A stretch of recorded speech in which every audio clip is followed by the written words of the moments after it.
Our guest today on 808 Spotlight is Kevin Hines, a mental health advocate, motivational speaker, and author whose picture could very well accompany a dictionary definition of survivor.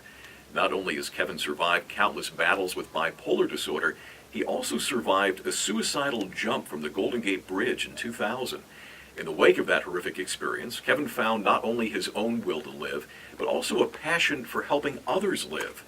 He speaks to countless groups about the importance of mental health, and very soon his inspiring story will be available in print with the publishing of Kevin's new memoir, Cracked Not Broken, Surviving and Thriving After a Suicide Attempt. Kevin joins us in studio in San Francisco. Kevin, thanks so much for being with us. Thank you, Jeff. It's good to be here. Well, I don't even know where to start with this story because it is so remarkable on so many levels. But I guess we'd be remiss not to start where it really began for you, which was standing on the side of the Golden Gate Bridge. Tell us what was going through your mind in those minutes. I believe I read that you were standing there for about 40 minutes. Yes, Jeff. When I got to the Golden Gate Bridge, I was heavily ambivalent. I desperately wanted to live, but I believed I had to die, and I walked up and down the span of the Golden Gate Bridge for about 40 minutes. What was going through your mind? I have bipolar disorder, and I was hearing voices telling me that I had to die. They were pounding in my skull. They were reverberating, if you will, in my head. I mean, you have to imagine it as if you're listening to an iPhone and your earbuds are in, and the earbuds are just screaming at you in a voice that you're not familiar with, that is created by your psychosis. And ultimately, you leapt. I did. After the 40 minutes, and after a woman asked me to take her picture several times, me then believing that nobody cared, which was completely the furthest from the truth, I turned back towards the traffic. I ran, and I catapulted myself over the rail. And what was the first thought you can remember after that? The millisecond, I say this in my speeches, the millisecond my hands and feet left that rail, I said, what have I just done? I don't want to die. God, please save me. And before I hit the water, I begged him to do just that. And you did survive, and that's very rare, and we should point that out. That's extremely rare. I believe I read that you're one of only 33 known survivors. It's my understanding that as of the last count, there's a gentleman who just survived in the last few weeks, and I'm going to go see him and visit him and try to talk to him soon. It's my understanding it's 34 now. 34 have survived, but very few can walk. Very few have regained full mobility, as I have. What do you take away from that experience in terms of how it shaped the rest of your life moving forward? Well, you know, just to give you a little bit of background on what happened that day, there were so many things that came into play to save my life. There was a sea lion circling beneath me, bumping me up for quite some time until the Coast Guard arrived. I thought it was a shark, and I tried to punch it, but it didn't leave my side.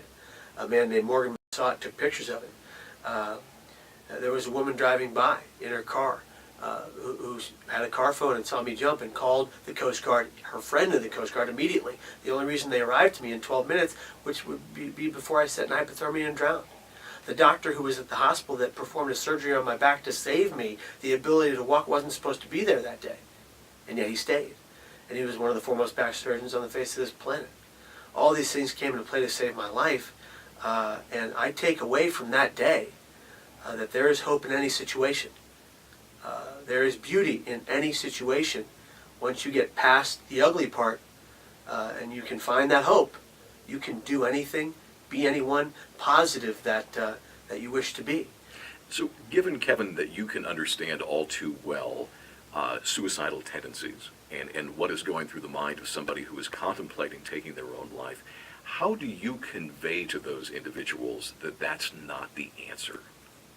Well, you know, I think the simplest way for me to convey that is not the answer, or never should be, is that A, I've been there, and B, now I know I made a mistake. I know, and I saw the wake of destruction I left behind me by surviving a suicide attempt. By even attempting, I, in a sense, put a crack right down the middle of my family and friends. I broke them. I hurt them. Devastated them. And it's something, I'll be honest with you, Jeff, they haven't fully gotten over till this day. And I'm alive. They get to see me every day. What about all those people whose family and loved ones and people they care for are dead because of suicide. The numbers are staggering these days, and you know that all too well. The number of individuals who have chosen this as their way out. You've got your work cut out for you as a suicide prevention advocate. Well, I certainly do, and the entire mental health and suicide prevention field does. You know, these cyberbullying issues that are going on right now, and how they're related. I was bullied all through grade school and high school, sometimes violently, and it affected me in my older years. You know, we didn't have cyberbullying, but it certainly affected the person I would become, and it affected my levels of depression for sure. Whether or not it affected me jumping off the Golden Gate Bridge, I don't know. I can't answer that. But every day these people are struggling. I'm just trying to get them this message of hope and saying that you can do this. You can fight this mental illness or mental instability or whatever the struggle is. You can beat it. It takes a lot of hard work and a great deal of work ethic. But you can do this. It is possible. And I tell them that it's not only possible, it's completely plausible, which is most likely. We at A2A are always fascinated by this transition between adversity and advocacy. At what point did you realize that you were going to take this adversity of bipolar disorder and this adversity of what you had been through leaping off of a bridge and turn that into a form of advocacy in helping others stay out of that situation? It's interesting that you say that because there's so many people doing it right now. I had no intention of doing this. I didn't want to, as a matter of fact. In the hospital, in Marin General Hospital, when they fixed my back, a chaplain came in. He was a Franciscan friar, I believe, or a Franciscan brother. And he came in, you know, wearing the robe, you know, looking like St. Francis with the bald hair back to here. And he had his, you know, his rope and everything on his robe, and he had his rosary in his hand. And he said, "So what are you in for, son?" And I said, "I jumped off the Golden Gate Bridge when I could talk." And he said, "Oh yeah, and I'm the Pope." He didn't believe me. My father came in and said, "No, that's what happened." And he said, "Oh my gosh!" He came over to my left side of the bed. He put his hand on my forehead and his other hand on the rosary, and he prayed with me. And at the end of the prayer, he said, "When you feel better, you should talk about this." And I looked at him and I said, "To who? About what?" I said, "I'm not going to do that. That's embarrassing. I'm ashamed." And he said it every single day. And he followed me to the psych ward, and he said it every single day. And at the end of the stay in the psychiatric ward, he said, "Kevin, I expect you to talk about this." And still I wasn't going to. Went to church with my father, the church I grew up in, days later with my back brace and cane, barely able to walk. And the priest came out and said, "Kevin, when you're ready, I'd like you to come talk to our kids on Good Friday." And I said, "Oh, that's right around the corner. I don't know if I can do that." And my dad took his oven mid-sized hand, shoved me forward, and said, "He'll do it." I looked up at him, and he's 6'1", and he said, "You'll do it." And when my dad says that, you do it. And so that's how it happened. But in that first speech, I spoke to 120 students, 7th and 8th graders at St. Cecilia's Grammar School, the school I went to. And I got 120 letters in return 2 weeks later. Wow. And of those 120 letters, I got 6 letters from kids who were actively suicidal. And those kids, because those letters were screened, because they were minors, got the help they needed. Kevin, so you were a reluctant advocate, we might say. Yeah. Once you embraced it, I know from previous conversations that you get a lot out of your advocacy. Did that develop over time, that you realized what you get out of the work you do? Yeah, because the first few speeches, I cried and I shook, and I read it from a page. And finally, I'm in this speech at a drug rehabilitation center in Oakland, and this kid gets up after my presentation and says, "Mr. Hines." And I said, "You can call me Kevin."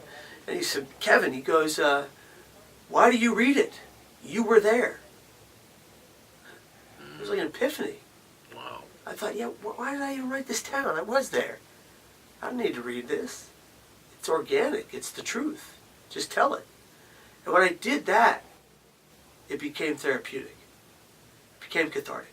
And let's be a little bit more specific even than that. What do you derive from the advocacy work that you do? How does it motivate you? How does it power you?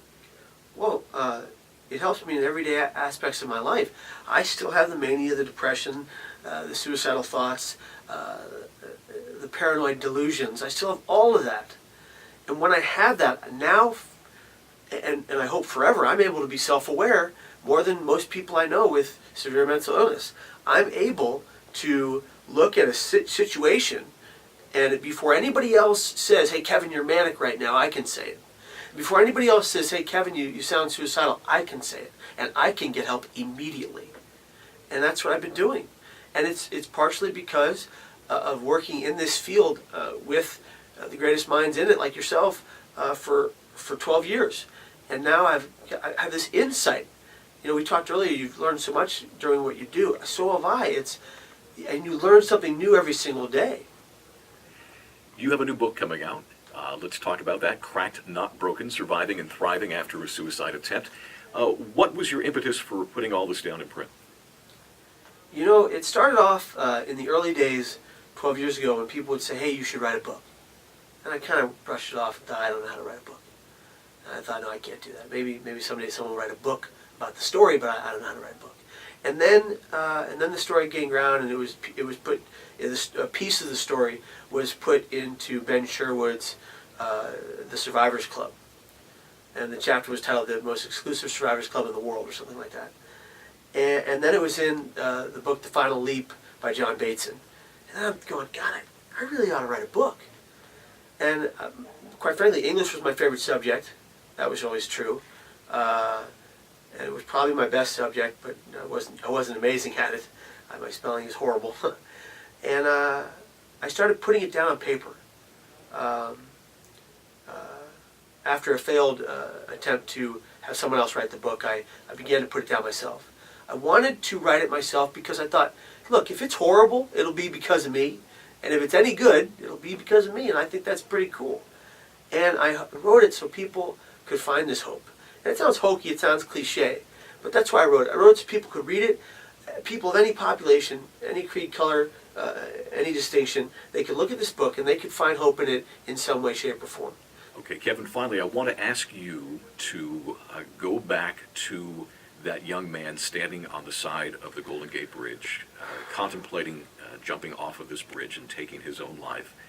And with the knowledge and the wisdom that you have gained since that day in 2000, speak to him directly. What do you say to him? Wow.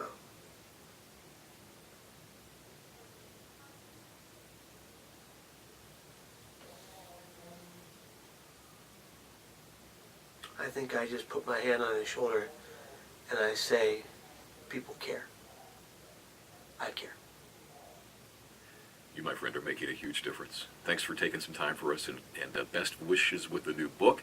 The new book is called Cracked, Not Broken, Surviving and Thriving After a Suicide Attempt.